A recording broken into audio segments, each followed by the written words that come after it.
Buenos días. Hoy vamos a continuar con el análisis de la situación del coronavirus en Colombia, en especial teniendo en cuenta que estamos a una semana de la decisión de continuar o terminar la cuarentena y cambiar a un tipo de cuarentena en teoría inteligente. Entonces, el primer aspecto a tener en cuenta es cómo ha sido el comportamiento del virus, no solo en Colombia, sino en Latinoamérica, en especial teniendo en cuenta los países fronterizos a Colombia. Entonces, si nos damos cuenta, tendríamos que acá está la comparación en la izquierda de la semana anterior y esto está actualizado hasta el día domingo. Entonces, esta información lo que nosotros tenemos es que los países cercanos a Colombia, tenemos que Perú, Ecuador, tenemos también a Brasil y Panamá, cuatro de nuestras fronteras como tal, tienen un nivel de infección bastante alto con respecto al nivel de casos en general con Latinoamérica. Entonces, estas cuatro fronteras están entre los 10 países más contagiados de Latinoamérica. Entonces, un aspecto muy importante a tener en cuenta es continuar con el cierre de fronteras. Si nosotros llegamos a abrir fronteras, en especial con cualquiera de estos países, el nivel de infección va a ser mucho mayor en nuestro país. Entonces, primer aspecto a tener en cuenta. El segundo, nosotros realizamos una proyección hace 15 días de cómo iba a ser el comportamiento, entonces encontramos que para la semana pasada el comportamiento era muy similar, que fue hasta el 12 de abril, que eran 2.834 casos. Ahora lo vamos a hablar hasta el 19 de abril, que son, hasta el 18 de abril, que son 5.085 casos. Entonces, para esto, la forma más fácil de representarlo a partir de gráficas, donde la negra fue nuestra proyección, la azul son los datos reales que ha presentado como tal el Instituto Nacional de Salud, y también tenemos en las estadísticas el número de fallecidos y el número de recuperados. Recuperados en verde, fallecidos en rojo. Entonces, acá tenemos una dispersión bastante grande con respecto a nuestra proyección. Haciendo un análisis de la información que han transmitido, la principal razón de esta desviación es el número de pruebas que están realizando. Digamos que no ha aumentado con respecto al crecimiento del virus el número de pruebas. Se ha dado un crecimiento, pero muy leve. Digamos que ahorita mostraremos todas esas estadísticas. Lo importante es que el número de recuperados ha ido también en aumento, entonces es un aspecto alentador, pero lo que desalienta un poco es que también el porcentaje de personas que lastimosamente han fallecido ha aumentado día tras día, aunque no en la misma medida que los recuperados, pero ha seguido aumentando. Entonces digamos que acá está un resumen de los casos positivos en esta semana. Entonces comenzamos con 2.852 y a 19 de abril iban 3.792 para un total de muestras de 62.000. Esto nos da que el 6% de las personas que se hace la prueba están dando positivo. Digamos que este es un índice bastante alto y también relevante que hemos hecho un número de pruebas muy inferior con respecto a países obviamente un poco más grandes. Yo siempre coloco el ejemplo de Estados Unidos. En Estados Unidos están haciendo más de 150.000 pruebas al día. Eso quiere decir que ellos han hecho 2.5 veces lo que nosotros hicimos en más de un mes en un solo día, en el último día que realizaron pruebas. Entonces estamos bastante rezagados en este aspecto. Esperamos que, digamos, con los nuevos laboratorios que se han ido abriendo, siga aumentando el número de pruebas. Digamos que con respecto a la semana pasada, que fueron 2.000 pruebas diarias, ya se aumentó a 3.000. Entonces digamos que ha ido aumentando, pero no lo necesario para tomar decisiones efectivas sobre el tratamiento del virus. El promedio de casos en esta semana fue de 145 nuevos por día, para un total de 1.016 nuevos casos en esta semana. Acá yo tengo un porcentaje que está acá en verde de 4.9%. Eso dice, con respecto a las nuevas pruebas, cuántas personas han dado positivo para el coronavirus. Entonces, es muy cercano al 5% en promedio. Entonces, es necesario seguir aumentando el número de pruebas a que este valor disminuya por debajo del 3%. Nos dará una perspectiva más clara de lo que está pasando realmente con el virus en Colombia. Entonces, la conclusión de esta parte es que realmente hay muchas más personas infectadas que todavía no tienen un diagnóstico efectivo sobre coronavirus.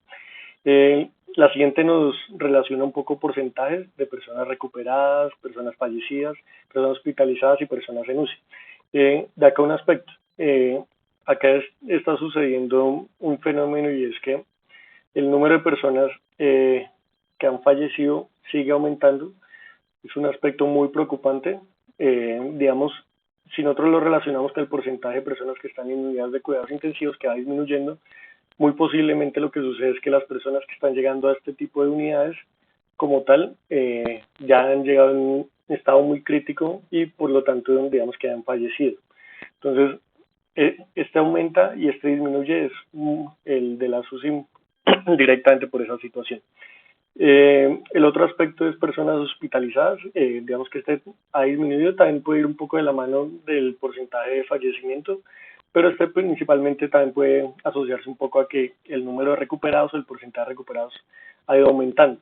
Digamos que en este punto en promedio está sobre el 16%, pero en los últimos días se ha alcanzado cerca del 19% en las dos situaciones. Entonces digamos que este número es alentador, el número de muertes es desalentador, ¿listo? Entonces, una situación muy importante. A partir de eso, se calcula un coeficiente que es R0, que si ustedes se dan cuenta, han ido disminuyendo, de 1.76 al iniciar la semana hasta 1.24. Y en promedio ha estado en 1.4. La semana pasada, más bien al inicio de las proyecciones, estaba en 2.75. Entonces, este valor ha disminuido sustancialmente, un aspecto alentador.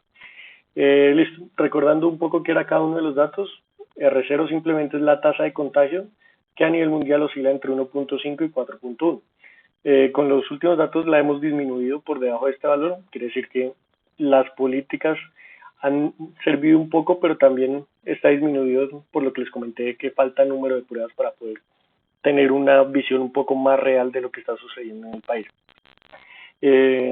Gamma, que es el porcentaje de recuperados, ha ido aumentando. Digamos que este sí es un valor real sobre la situación que nosotros tenemos. Entonces, algo alentador. Pero este número, digamos que es un poco, más bien muy relevante, que es beta. Beta es la probabilidad de contagio. Si ustedes se dan cuenta, esta probabilidad de contagio ha venido aumentando hasta llegar en este momento a un 23%, en promedio un 22%. La semana pasada estaba más o menos el 15-32%. ¿Qué influye este valor? Que, digamos, lo vamos a aproximar a 20% para que sea un cálculo bastante sencillo, que cualquier persona que esté contagiada de coronavirus, si tiene contacto con 5 personas, va a contagiar una de ellas. Entonces, ¿por qué se hace importante este porcentaje o esta probabilidad de contagio? En la situación actual en la cual tenemos yo estimo que más de 2.000 casos sin reportar, si nosotros levantamos la cuarentena o generamos una cuarentena inteligente, estas 2.000 personas puede que salgan a la calle, tengan contacto con muchas personas.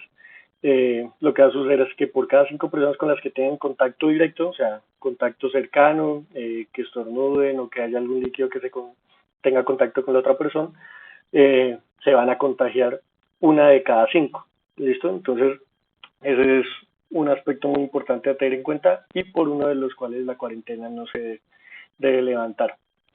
Listo, acá unas pequeñas conclusiones sobre esto. Entonces, el R0, que es una medida muy importante para evaluar el comportamiento de una epidemia, ha disminuido drásticamente. Esto se debe principalmente al porcentaje de recuperados, pero la probabilidad de contagio es superior al 20%, lo que les decía ahorita. Por cada 5 personas, una persona que tenga contacto con alguien con coronavirus, una persona se va a contagiar. Entonces, mucho cuidado con esto. La segunda, para disminuir la probabilidad de contagio, se deben utilizar barreras físicas, tales como la distancia, uso de tapabocas y los aislamientos en la medida de lo posible. Básicamente, la única medida que nos permite eso es el aislamiento. Y tercero, terminar la cuarentena sin tener un número de muestra representativa, como en otros países. Les da el ejemplo de Estados Unidos, y digamos que ellos, aún con el número de pruebas que realizan, no hacen como tal la cuarentena totalmente. Entonces, nos da una buena idea de lo que podría pasar en nuestro país. Entonces, aspectos muy importantes. Hasta este fin de semana se tienen al menos 2.000 casos sin detectar, lo que les decía, con proyecciones que nosotros planteamos, que con esta probabilidad de contagio desembocaría que en una semana el número de infectados al menos se duplique. ¿Qué implica que se duplique? Que acá volvemos un poco a lo anterior. Si nosotros tenemos un porcentaje de mortandad del 4.7%, básicamente en una semana, como tal, el número de muertos se podría duplicar. Entonces ya no serían 179, vamos aproximadamente a 108, sino serían el doble, 360 personas en solo eliminar la cuarentena una semana. Entonces, mucho cuidado, mantengan todas las herramientas que de forma digital en lo posible, eviten salir. Listo, digamos que esto era un análisis un poco rápido sobre la situación del coronavirus. Espero que les haya gustado. No olviden suscribirse al canal. Cada semana intentaré hacer un reporte de este estilo con nueva información relevante que pueda surgir. Muchas gracias por su tiempo, que estén bien.